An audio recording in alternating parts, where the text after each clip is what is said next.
जय हिंद। मंच पर उपस्थित माननीय मंत्री रेणु देवी जी, उषा जी, डॉक्टर मोहन सिंह जी, डॉक्टर नूतन जी, यहाँ पे उपस्थित गणमान्य बंधुवर्ग, मेरी स्त्री शक्ति, नारी शक्ति और आप सभी के अंदर जो विद्यमान वो पुण्य आत्मा है। मैं इसीलिए पुण्य आत्मा कह रही हूँ क्योंकि आप सबको ये सौभाग्य मिला है कि आपने इस पुण्य धरती पे जन्म लिया है। आप सबको मेरा कोटि कोटि वंदन।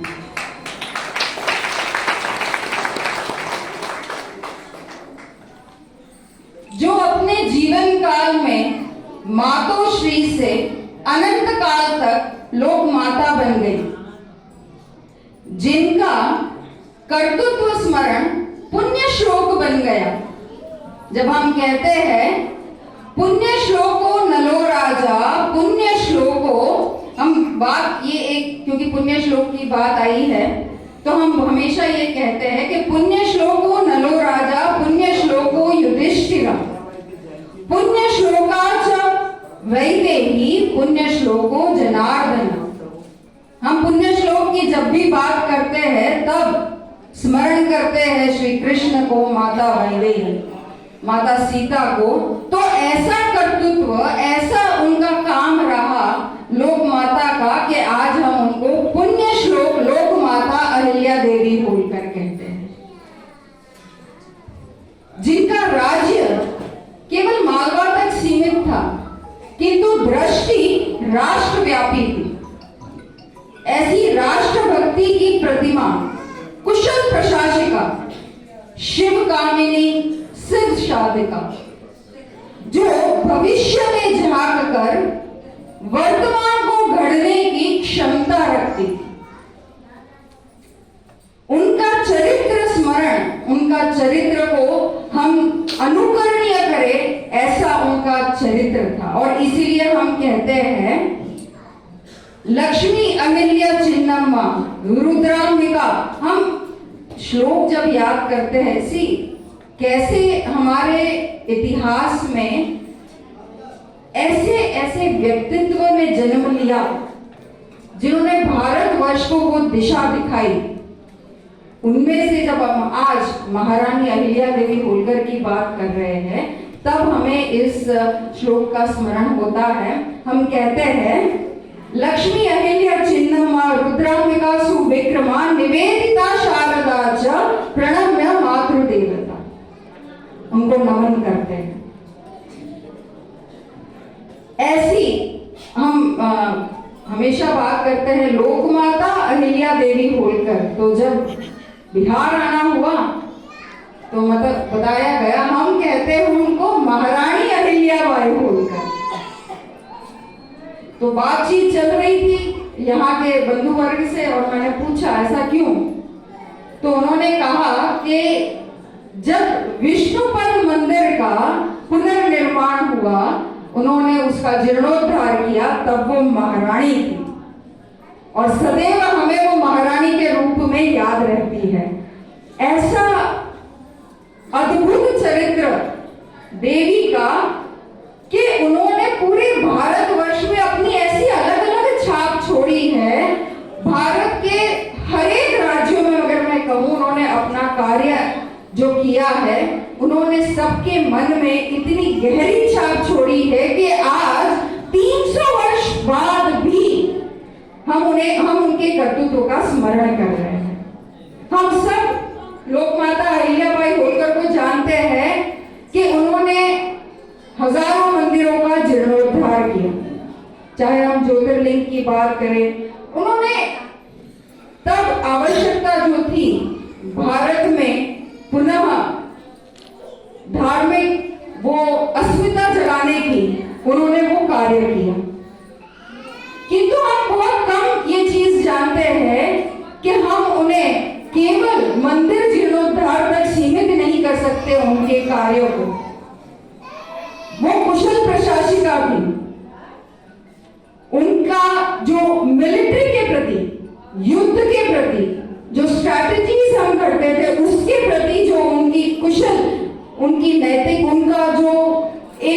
विवेक शासक के रूप में। उसके अलावा उन्होंने वाटर मैनेजमेंट, पोस्टल सिस्टम, आप एक भी ऐसी फील्ड नहीं है जहां पे उन्होंने अपने कार्यों की छाप नहीं छोड़ी। इसलिए मैं हमेशा उनको कहती हूं कि ये एक संपूर्ण शासक थी। अब इसका उदाहरण हमें इतिहास में कैसे मिलता है, तो सोचा आपको 2-3 घटनाएं इतिहास की आपके सामने रखूं। तो समय, जैसे रेणु दीदी ने बताया कि समय ऐसा दुर्भाग्यपूर्ण समय आया कि उनके जीवन में उनके पति मृत्यु को प्राप्त हुए, उनके ससुर जी, उनके बेटे। तो ऐसा कोई पुरुष नहीं था कि जो राज्य का शासन आगे बढ़ा सके। तो तब आजू बाजू के जो राज्य थे उनकी कुदृष्टि मालवा राज्य पे पड़ी कि यहाँ पे तो अब कोई ऐसा शासक नहीं है जो मालवा राज्य की रक्षा कर सके, तो हमें इस पे आक्रमण करना चाहिए और इस पे अपना आधिपत्य जमाना चाहिए।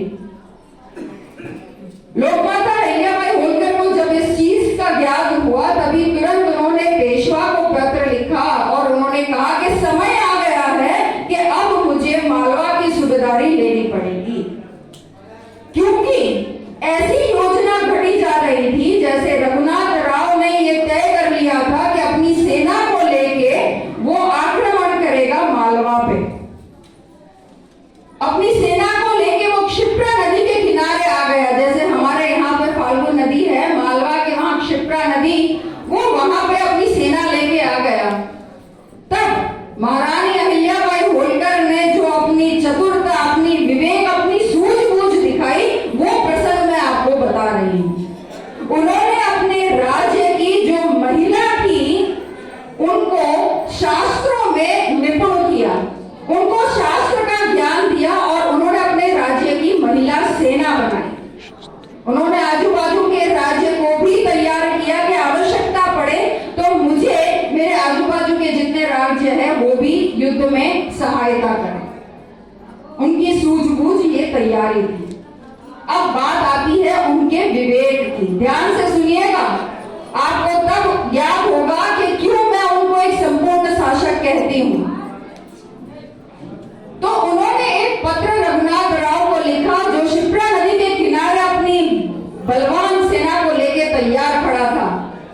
वो पत्र में उन्होंने लिखा कि आप क्षिप्रा नदी के किनारे अपनी सेना लेके तो आ गए हैं, यदि आपकी सेना ने क्षिप्रा नदी को पार कर मालवा पे आक्रमण करने की दुष्टता की तो आपको मेरी महिला सेना का सामना करना पड़ेगा।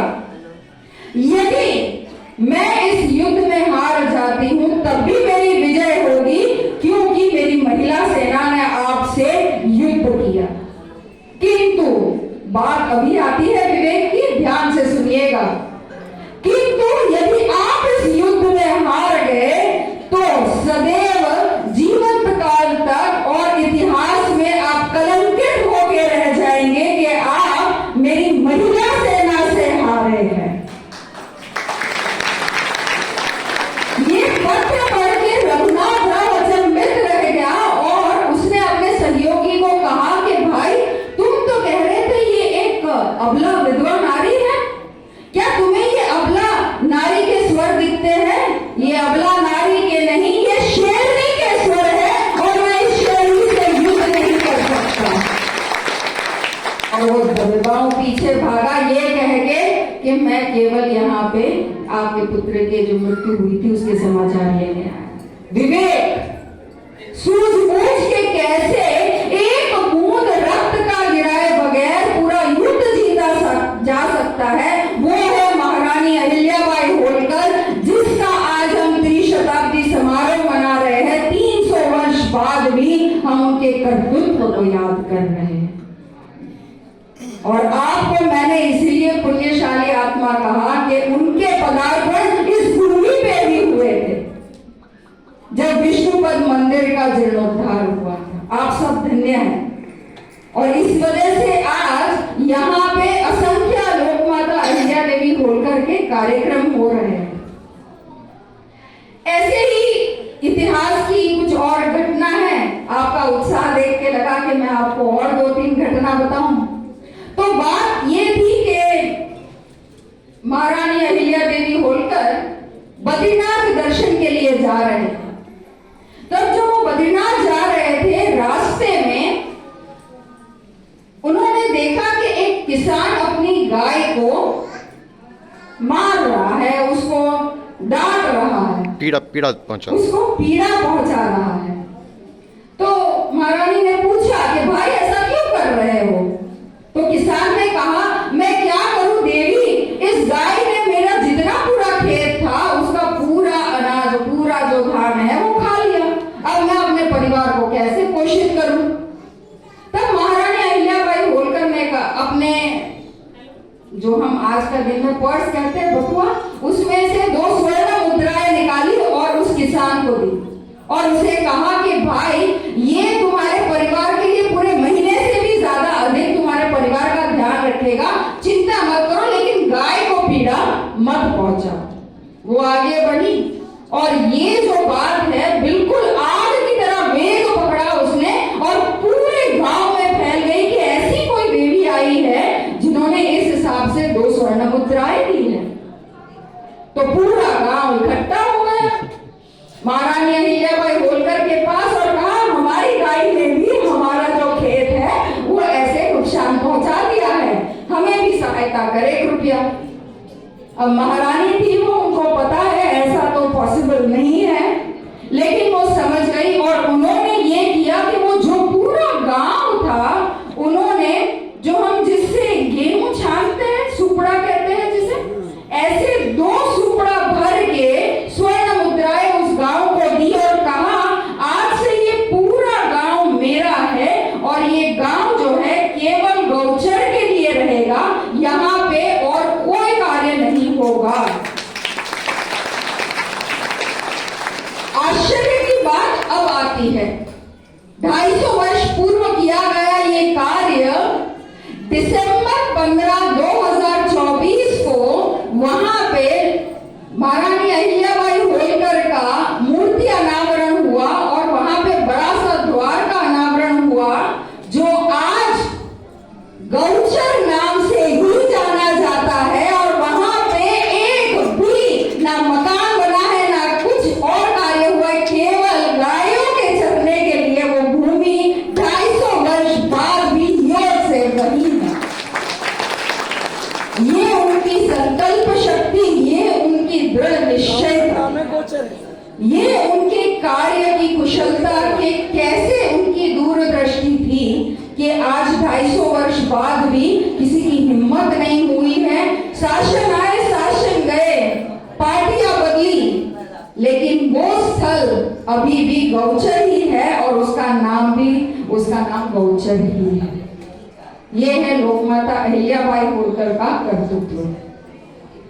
तो जैसे मैंने बताया आपको कि वो एक संपूर्ण शासक रही, उनकी दूरदृष्टि ये भी थी कि दक्षिण में जो मंदिर थे उनको हमारी धार्मिक आस्था का इतना ज्ञान था, प्रजा के लिए वो सदैव कार्य करने के लिए तत्पर रहती। उनको पता था कि दक्षिण में जो मंदिर है वहां पे सभी को ये लालसा है कि हमें भी गंगा जल मिले कि हम पूजा कार्य कर सके। उन्होंने 250 वर्ष पूर्व इस चीज की कल्पना की और सुनिश्चित किया कि गंगा जल उत्तर से जो बहता है वो दक्षिण के मंदिरों तक पहुंचे और हर एक दक्षिण के मंदिरों तक उन्होंने गंगा जल को पहुंचाया।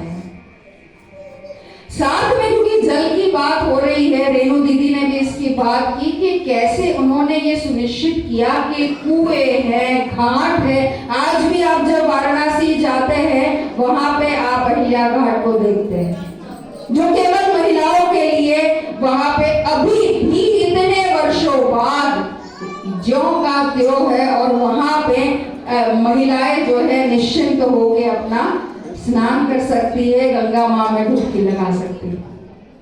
तो बात आई जल की, बात आई वाटर मैनेजमेंट की, तो उन्होंने कुओं का निर्माण किया। तो आप सोच सकते हैं कि भाई इसमें कौन सी बड़ी बात है, कुएं ही तो बनाए हैं, हम भी बना देते हैं कुएं। तो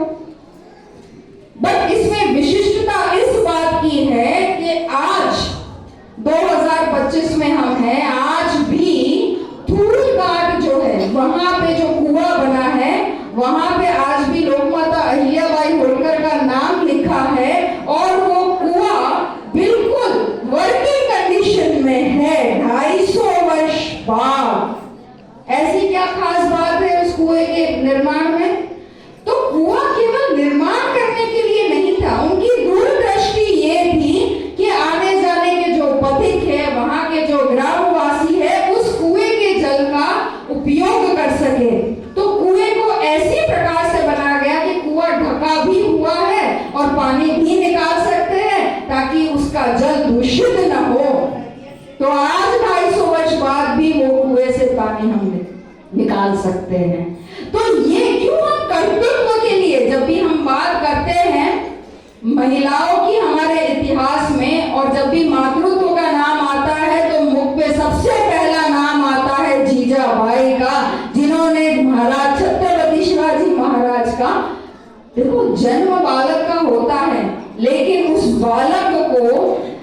बालक से छत्रपति शिवाजी महाराज बनाना वो केवल जीजाबाई ही बना सकती है। तो जब भी हम मातृत्व की बात करते हैं, जीजा माता का नाम स्वतः अपने मुंह पे आता है। और वैसे ही जब भी हम बात करते हैं नेतृत्व की, तो सहज रूप से नाम याद आता है लक्ष्मीबाई का, जिन्होंने अपने बालक को कंधे से बांध के तलवार लेके घोड़े पे चल पड़ी थी कि कैसे किसी का भी हिम्मत हो सकती है कि मेरी भूमि पे पैर रखे, मैं ये नहीं होने दूंगी। नेतृत्व। और उसी तरीके से जब भी कर्तृत्व की बात आती है तब हम स्मरण करते हैं लोकमाता अहिल्याबाई होलकर का। क्यों कर्तृत्व के नाम पे उनका स्मरण होता है? क्योंकि केवल कार्य करने के लिए कार्य नहीं था, उसको फलश्रुति तक पहुंचाना और ऐसे पहुंचाना कि 250 वर्ष बाद भी हम न केवल उसको याद करें अपितु उसका हम अपने जीवन में उसको हम उतारे, उसको समझे और उसका अनुकरण करें। इसीलिए कर्तृत्व में हम लोग माता अहिल्याबाई होलकर को याद करते हैं। आजकल आप पिक्चरें बहुत देखते हैं, आपको पता होगा रॉ के एजेंट, स्पाई के एजेंट, और अगर हम पॉलिटिक्स की भाषा में बात करें तो हम कहते हैं राजदूत, जो एम्बेसडर्स होते हैं हर देश में। 250 वर्ष पूर्व लोकमाता के खुद के राजदूत 13 राज्यों में थे। मालवा में बैठे बैठे उनको पूरे भारत की खबर रहती थी, क्योंकि वो हमेशा ये कहती थी कि मेरा राज्य भले ही मालवा तक है किंतु ये राष्ट्र मेरा है और उसकी रक्षा की जिम्मेदारी भी मेरी है। उन्होंने 13 राज्यों में अपने राजदूत रखे थे। ये उनकी कल्पना शक्ति, ये उनकी कर्तृत्व शक्ति थी। उन्होंने पोस्टल सिस्टम को इतना सुदृढ़ बनाया, तब पत्र व्यवहार कैसे होना है, कितने समय में कब पत्र पहुंचना है, और क्या इस बीच पत्र इधर से उधर तो नहीं जा रहा।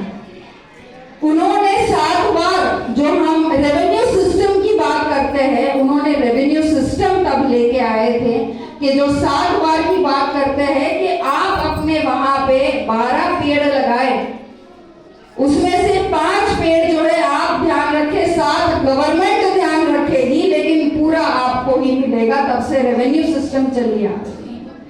क्या वो कल्पना शक्ति है क्या? इसीलिए तो हम उसे मातृशक्ति, नारी शक्ति कहते हैं, क्योंकि शक्ति भी वो केंद्र है जिसकी शिव भी आराधना करते हैं, और इसीलिए स्त्री को शक्ति कहा गया है।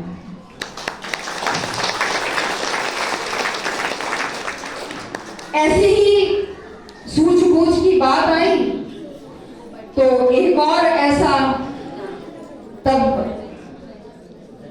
जब महारानी बने लोकमाता, जब उन्होंने पेशवा का कारोबार, सूबेदार का कारोबार संभाला, तो बात ये हुई कि राज्य के आजू बाजू में भील थे। अब चिरंतन काल से यही हो रहा था कि उनको जो भी उनके पूर्वज से मिला था कि वहां से जो भी आए जाए उनसे लूटपाट करके उनका सामान लेके अपनी आजीविका चलाए। तो इससे जो भी वहां से पर्यटक आते हैं, नगरवासी आते हैं, जो भी वहां से जा रहे हैं, उनको बड़ी कठिनाई होती है तो पूरे राज्य में खलबली मच गई। लोक माता हमारा कल्याण करे, हमें इनसे संरक्षण दे। तो वो तो महारानी है, उनके लिए कितनी कठिन बात होगी कि भीलों को पकड़ो और उनको सजा दो। अब देखिए कि कैसे मैं क्यों वापस मैं बार बार ये शब्द का प्रयोग कर रही हूं, होलिस्टिक लीडर, संपूर्ण शासक क्यों थी वो, क्यों उनमें हरेक वो गुण थे।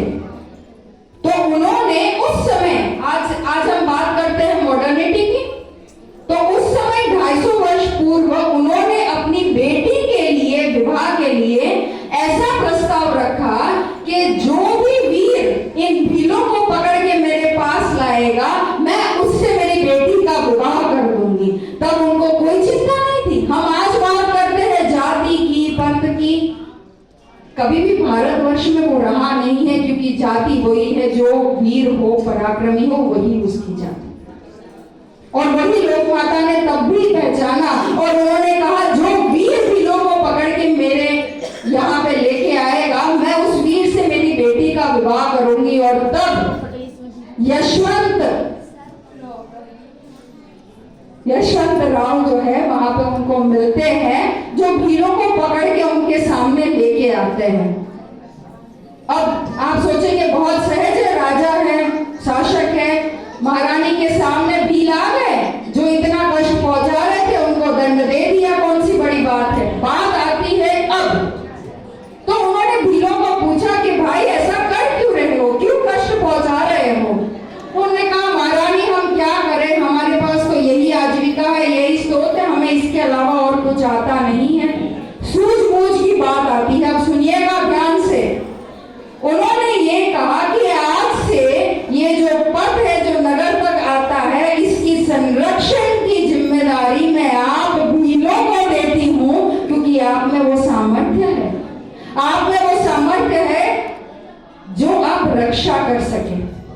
वही सामर्थ्य जो नुकसान पहुंचाता है, उसको रक्षा करने पे वो ले आए। आप रक्षा करिए आने जाने वाले पथिकों की, और आपको उसके लिए जो भी आजीविका है मिलेगी। साथ ही में उनके जो परिवारजन थे उनको पहाड़ी पे स्थान दिया ताकि वो अपनी खेती वहां पे कर सके और अपना जीवन गुजार सके। तो आप सोचिए, किसी को दंड दिए बगैर अपनी सूझबूझ से कैसे अपनी पूरी प्रजा को एक साथ लाना, वो लोक माता अहिल्याबाई की चतुराई थी, वो उनका शासन था।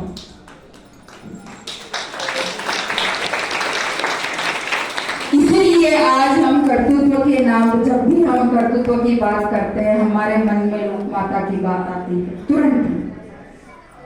और माता की बात करने बुलाया है तो बिना करने कार्य के तो मैं यहाँ से जा नहीं सकती बताए बगैर। तो अब ये दोनों बातें क्योंकि सामने आ गई है, तो मैंने सोचा कुछ ऐसी इंपॉर्टेंट बात है जो यहाँ इस खंड से बाहर जाए तो आप अपने साथ लेके जा सके। क्यों आज पूरे वर्ष में ये त्रिशताब्दी समारोह मन रहा है लोक माता की जन्म शताब्दी का, इस वजह से ताकि हम वैसे ही कर्तृत्व भाव से आज अपना कार्य करें जैसे लोक माता ने किया।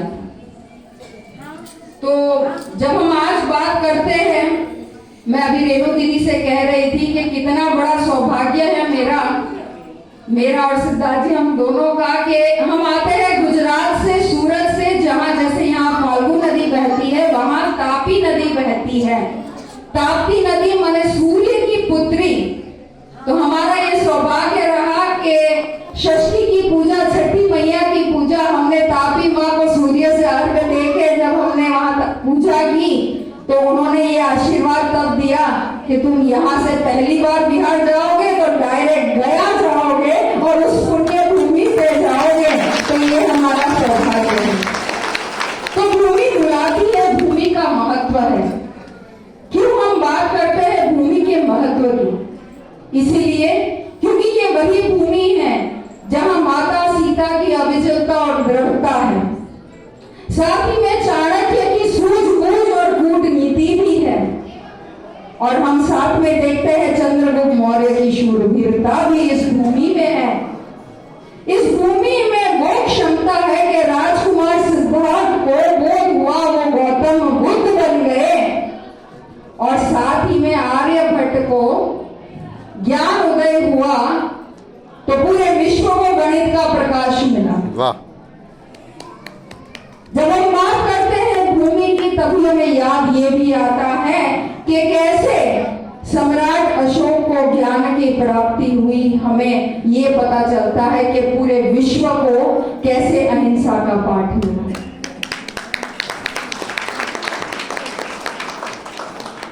तभी हमें ये भी याद आता है कि कैसे गुरु गोविंद सिंह जी की आत्मा ने इसी भूमि पे यह निश्चय लिया कि धर्म की रक्षा होगी। और साथ ही में हमें डॉक्टर राजेंद्र प्रसाद का, उनका सदाचार हमारे राष्ट्र के प्रथम राष्ट्रपति के रूप में मिलता है। और जब आवश्यकता पड़ी इस भूमि को, तो उसने पैदा किया रामधारी सिंह दिनकर को कि उसकी कविताओं ने राष्ट्र चेतना जगाई। और कभी हम कैसे भूल सकते हैं जयप्रकाश नारायण की क्रांति को, जिन्होंने भ्रष्टाचार के विरुद्ध आंदोलन किया।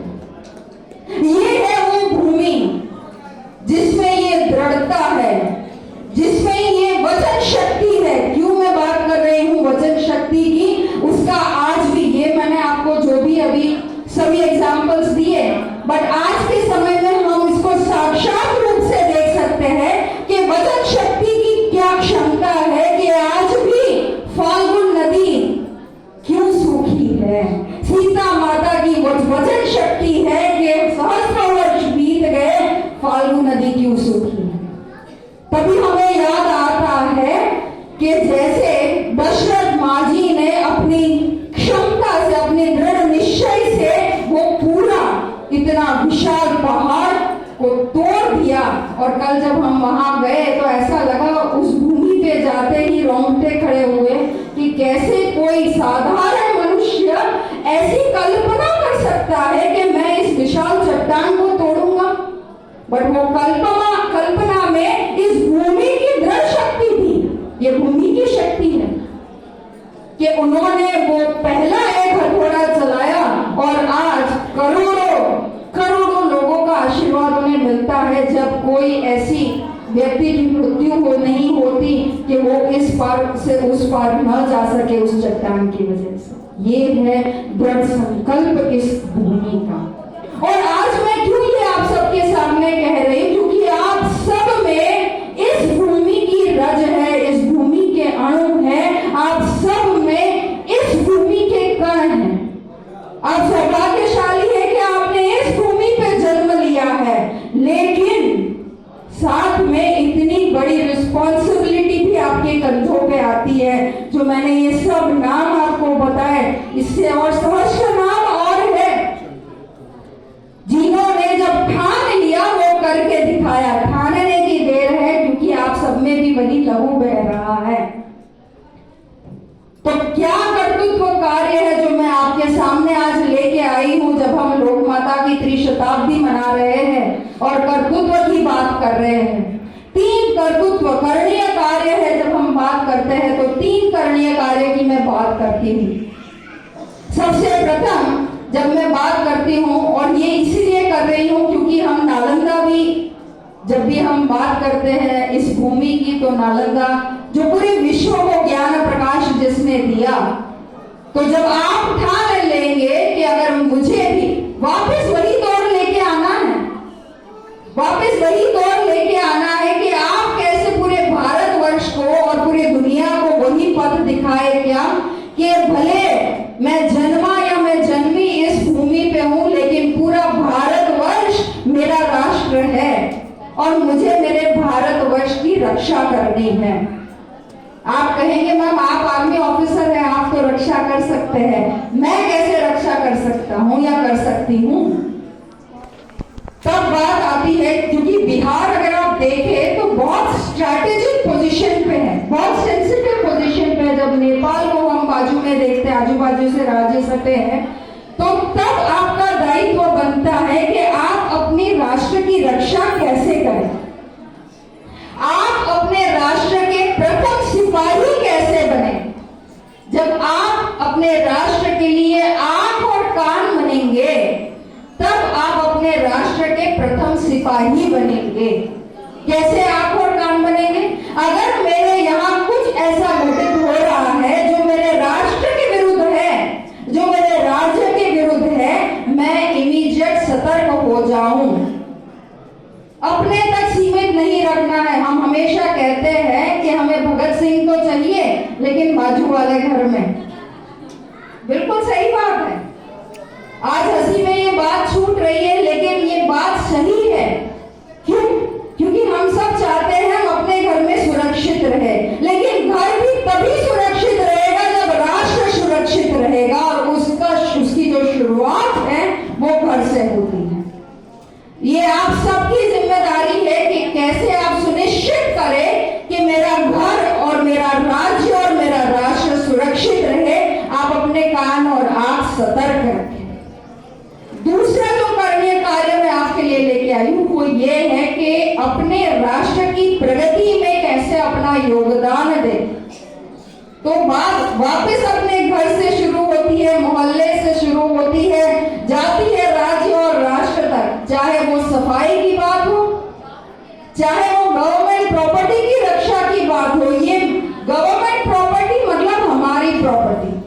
कैसे हम पूरी दुनिया को, पूरे राष्ट्र को दिखाए कि जो वो बिहार है, ये जो नालंदा सबको ज्ञान रूपी प्रकाश देता है, हम भी उसी भूमि के अंश हैं, और हम ये करके दिखाएंगे पूरे भारतवर्ष को कि कैसे अपनी राष्ट्र की रक्षा होती है और कैसे अपने राष्ट्र के उसके कैसे डेवलपमेंट में हम अपना योगदान दें। ये आपका दायित्व बनता है। और तभी जब बात आती है, जब भी मैं कभी किसी प्रोग्राम में जाती हूँ, वो कहते हैं अरे ये आर्मी ऑफिसर है, इन्होंने साड़ी पहनी है, इन्होंने चूड़ी पहनी है, बिंदी, ये आर्मी ऑफिसर। क्योंकि आपने भी देखा होगा, यहाँ पे गया में भी फोर्सेस रहे हैं, तो आपने जनरली यूनिफॉर्म में देखा है, पैंट शर्ट में देखा है, स्वाभाविक है। तब मैं ये चीज कहती हूँ कि ये मेरे संस्कारों की शक्ति है कि जितनी सहजता से, जितनी दृढ़ता से आज मेरे हाथों में ये चूड़ी है, उतनी ही सहजता से और दृढ़ता से इन चूड़ी वाले हाथों ने AK-47 और रॉकेट लॉन्चर्स भी बखूबी चलाए हैं। और ये तभी संभव हो पाया है क्योंकि मेरे संस्कारों की शक्ति मेरे साथ थी। और आज उन संस्कारों की वजह से आज हमारा भारतवर्ष अडिग है अभी भी। तो ये आप सब पे निर्भर करता है कि कैसे अपने घर में, रेणु दीदी ने जैसे बात की कि कैसे घर से आरंभ होता है संस्कार सिंचन का। हम आज विद्यालय में बैठे हैं तो घर हमारा प्रथम विद्यालय होता है, और क्योंकि माँ बाप हमारे प्रथम शिक्षक होते हैं। तो घर से वो आरंभ करे संस्कार सिंचन का, ताकि हर घर से हमारे चाणक्य, चंद्रगुप्त, अशोक और ऐसे आर्यभट्ट यहाँ से पैदा हो के दोबारा वो वापस युग आए कि जैसे इन सब ने न केवल बिहार अपितु भारत का नाम पूरे राष्ट्र में किया था, वैसे आप सबके घर से ऐसे ऐसे जब सपूत सुपुत्री निकलेंगे तो अपने भारतवर्ष का नाम ऐसे ही आगे करेंगे। ये निवेदन के साथ मैं आप सबको आग्रह करती हूँ कि आज इस खंड में ये प्रतिज्ञा ले, इस भूमि की प्रतिज्ञा ले, इस भूमि को साक्षी मान के प्रतिज्ञा ले कि आप इस चीज का ध्यान रखेंगे कि अपने राष्ट्र की रक्षा के लिए सदैव तत्पर रहेंगे। अपनी दृष्टि राज्य तक सीमित नहीं, अभी तो पूरे राष्ट्र तक रखेंगे।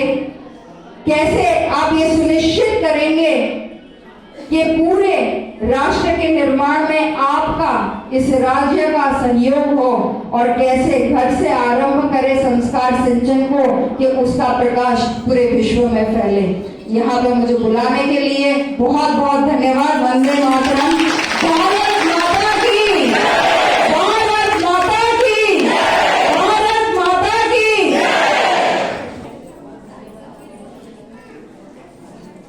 आपकी वाणी में आपका व्यक्तित्व झलक रहा था। सैनिकों की दहाड़